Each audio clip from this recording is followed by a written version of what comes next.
12-year-old Austin Lauer is still missing. He could be a danger to himself and others. Austin is on the autism spectrum, and he has a very complex mental health history. Kids on the spectrum are at a higher risk of being groomed and should be taken seriously and handled with care. Not only has the Lauer Police Department failed Austin and his family, but the Sandusky Police Department is the worst.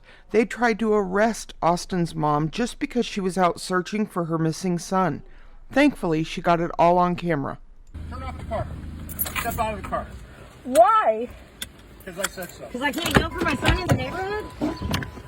Turn off the community back. Hey! Record! Hey! Why are you touching my mom? We didn't do nothing but yell at for my brother's name. Why are you arresting her? I was not. Stop! My dog!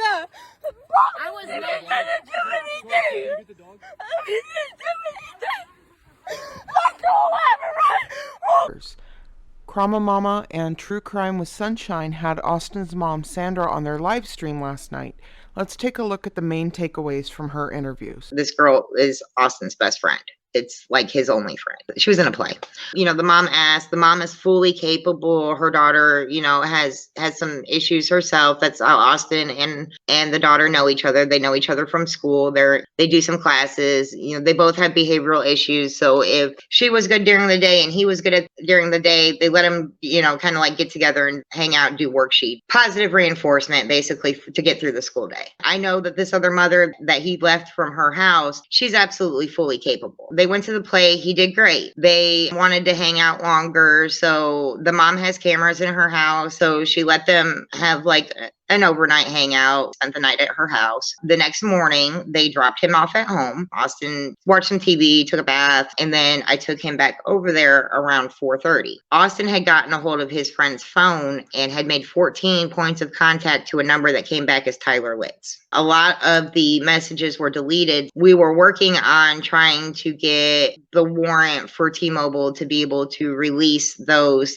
And in the middle of it, the police said that me and that mother are no longer allowed to have communication. We're working together on this. This is like a major hurdle to, he was there when he left. She has all the last information. Austin was keeping his friend busy. And during that time, Austin was communicating with Tyler on the phone. Then it was like when he left, the mother called me. I told her, we kind of expected this. We pretty much know where he's going. Get over there. Tell her, go ahead and call the police. She calls the police. They come out. Austin while he was also keeping his friend busy and he was on her phone, he went around her house and unplugged everything because he wasn't sure exactly which plugs were the cameras. So he actually unplugged every camera in her house, her front porch camera included. The police department did not ask for a recent photo of Austin or to go to the neighbor's house to get, the cameras.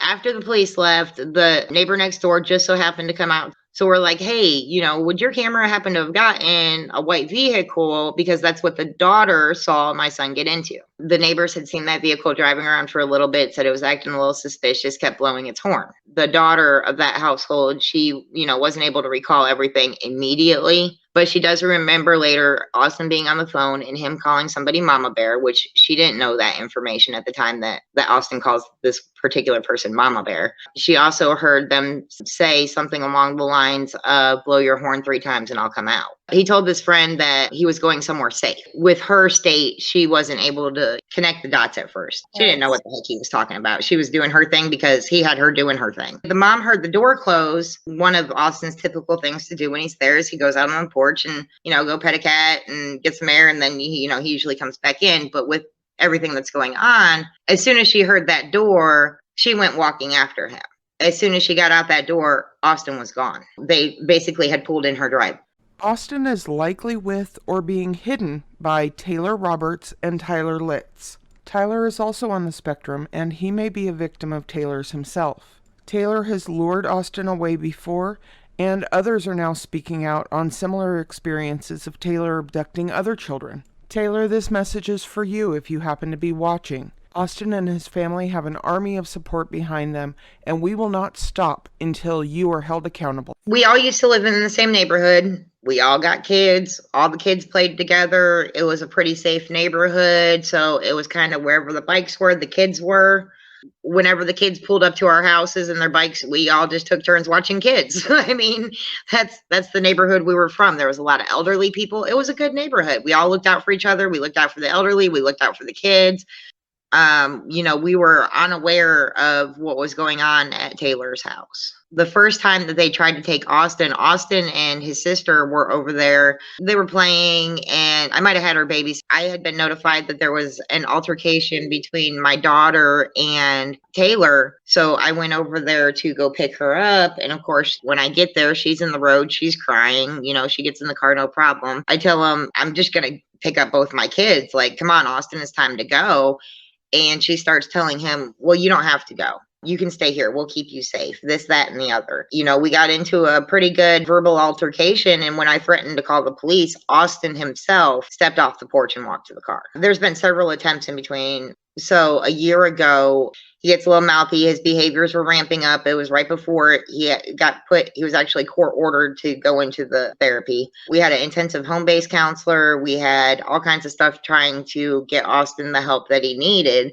We were trying to adjust his medication. We got into a tiff and Austin took off. Figured he'd be back in a little bit. He's just pissed walking the neighborhood. We go out looking for him after a little bit when we think that he should be back, and we can't find him. Can't find him anywhere. We call the police. We make a report. Austin had made a phone call, and my daughter had made me aware of it, and that they had heard the nickname Bear in the background, and that's one of her kids' nicknames. To go back a little bit, Austin was instructed during that call to let them know that he was safe and in Gatlinburg, Tennessee. But we know that they weren't traveling there. And of course, they had already denied having Austin or whatever. So we told the detective, we're going over there now. Please meet us there with officers. We're with his counselor also. She came with us. They go in, they pull Austin out. They put Austin into his therapist's vehicle. And I approached the officer, asked him if I can press charges, and they told me no. He is so manipulated by Taylor. He literally gets mad at me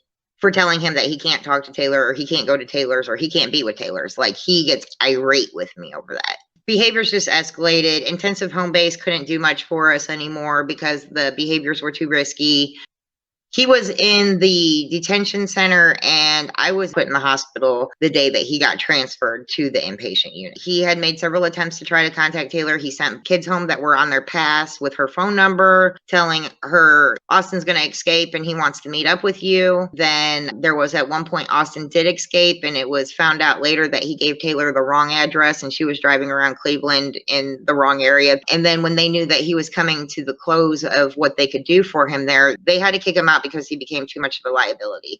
So Austin needed a higher level of care, but because of the program, Ohio Rise did not begin until July 1st, and they were wanting to release him on June 22nd. You're looking at him as a runaway. You have him listed as missing and endangered, but you're not putting an Amber Alert out. You're not putting a Silver Alert out, which he definitely needs. When we went walking today, there was a neighbor who thought that she may have seen my child in that area. We have the ping. Austin contacted his father's grandchild. Me and his father are not together. He's married and lives in Kentucky. He had contacted her grandchild, but refused to tell her, where he was. He just kept telling her that he was safe. She had made a statement about, I'm going to run away and come see you. Where are you at? And he said, I can't tell you until you're close. Let me know when you get in Ohio. I'm still in Ohio. He has no other connections out there. None. They haven't got a warrant yet. They're refusing to do all this. Put the warrant on the prosecutor's desk. It went a couple of days, and then they're like, well, we need more information. What more do you want? We have messages that we've sent you of people saying he is at this address. Austin's Instagram pinged off that he was signed into an unknown device in Sandusky. The map that it shows you at the top has like the little red dot of, where it is. And we zoomed in as far as we could, and it looks, like it's in her neighborhood. After 6 days of my son being missing, them knowing that he has, the behavioral issues, knowing, some of the background, knowing that Taylor has taken him twice before and has had multiple attempts. The entire alert system for the missing needs a complete overhaul. Arctic Fox started a petition to change the Amber Alert system, and I'll put that link in the description box below. Please sign and share. Bare minimum, Austin should have a Silver Alert. Did they give you a specific reason why a Silver Alert couldn't be issued? They have not. They just said that they're trying, but they don't know. It could take days. I mean, it's the same alert that is for an elderly person with dementia who needs medication that wandered off. If he's not on his medicine, he's extremely hyper, he gets agitated, he becomes violent. There's at least 5 other kids in that house. Some of those mental health meds, if you just cold turkey them, there are some severe withdrawals and side effects. He is on 2 meds that he should not stop cold turkey. And then again, he hasn't had his sleeping medication at night either. And with Austin, he's been on sleeping meds since he was 2. There is absolutely no excuse whatsoever why a silver alert has not been issued for Austin. No, he's just being categorized into he's 12 years old, whatever. He's run away. He's where he wants to be. It is what it is. Good luck. That's basically what I feel like the attitude is. Well, you had told me that this Tyler that she's with, she got with him as a result of grooming. She started grooming him when he was a teenager. Yeah, he's been staying with her since he was a teenager. And then it turned into when Tyler had kids that she was going to teach him how to be a parent, and then all of a sudden they're together. I heard that she has done this before to a baby. She has. We have a fella, he is attempting to find the police report on that. There was a police report made, but somehow she got out of it with absolutely no charges. Talked to one of the officers that actually remembered that case when I brought it up to him. And he said, that's the same thing she was saying about that baby, that she loved him and that she loved him more than they could love him. And that's what she's telling my son. And she's got, all these kids calling her Mama Bear. And right, it's like she's brainwashing them. In the text that we just found, there is a picture of another boy who's obviously does not belong to Taylor nor Tyler. And I'm wondering if he may be missing too. She has a history of abduction. This kid identified her as Mama Bear and him as her son. We need all hands on deck to bring Austin home, and we need to make sure that Taylor's victims get justice. We are a strong force, and I encourage you to call Lorraine and Sandusky Police. Tell them how you feel. Let's flood the social media of local news stations, law enforcement, and government officials. Every missing child, and, every missing adult for that matter, deserves an alert of some kind. Austin has just been labeled a runaway, but he's so much more than that. Austin, if you're watching this, you are loved and you are missed. Please share his flyer, share his face, say his name, and tell his story, and let's do everything we can to bring Austin home safe. Thank you so much for watching. Make sure to like, share, and subscribe before you leave, and I'll see you on the next one.